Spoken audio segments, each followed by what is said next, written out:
ఇప్పుడు ఈ తెలంగాణలో ఉన్నటువంటి పార్టీలు ఏవి కూడా తెలంగాణ పార్టీలు కావు. ముఖ్యంగా ఇప్పుడు అధికారంలో ఉన్నటువంటి తెలంగాణలో కాంగ్రెస్ పార్టీ కావచ్చు, బీజేపీ అంటే దాని పేరు ఎంజేపీ మార్వాడి జనతా పార్టీ కావచ్చు, ఈ కాంగ్రెస్ ఢిల్లీ పార్టీ కావచ్చు, ఫామ్ హౌస్ పార్టీ కావచ్చు, బీఆర్ఎస్ అంటే ఫామ్ హౌస్ పార్టీ.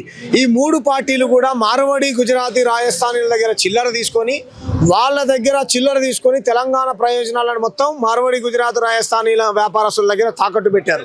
కాబట్టి దక్షిణాది హక్కుల కోసం, తెలంగాణ ఆత్మగౌరవం కోసం, ఇక్కడ ఉన్నటువంటి వ్యాపారాలు మనకే దక్కాలని, మన బిడ్డలు ఏదైతే నేల కోసం ప్రాణత్యాగం చేశారో, శ్రీకాంతాచారి కావచ్చు, కాటికి కాలు చాపినటువంటి గద్దరన్న ప్రాణ త్యాగం చేసింది కూడా ఈ నేల కోసమే. అంటే ప్రాణత్యాగం చేసేంత సాహసం చేశాడు.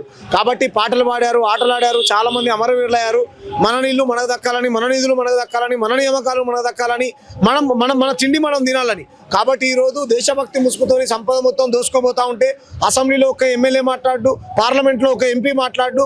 కాబట్టి జూబ్లీ హిల్స్ నియోజకవర్గంలో ఉన్నటువంటి ప్రజలు ఈ నియోజకవర్గం నుంచి నన్ను గెలిపించి అసెంబ్లీకి పంపిస్తే కనుక నియోజకవర్గంలో ఉన్నటువంటి సమస్యలతో పాటు రాష్ట్రంలో జరుగుతున్నటువంటి పరిణామాలు, మార్వాడి ఉత్తరాది దోపిడికి వ్యతిరేకంగా నేను గలవిప్పినవుతాను.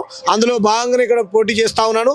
మీరు అన్నట్టు నాకేం పోటీ కొత్త కాదు. గతంలో ఇదే సెగ్మెంట్ నుంచి ఎంపీగా పోటీ చేశాను. నా మీద కిషన్ రెడ్డి కూడా పోటీ చేశాడు.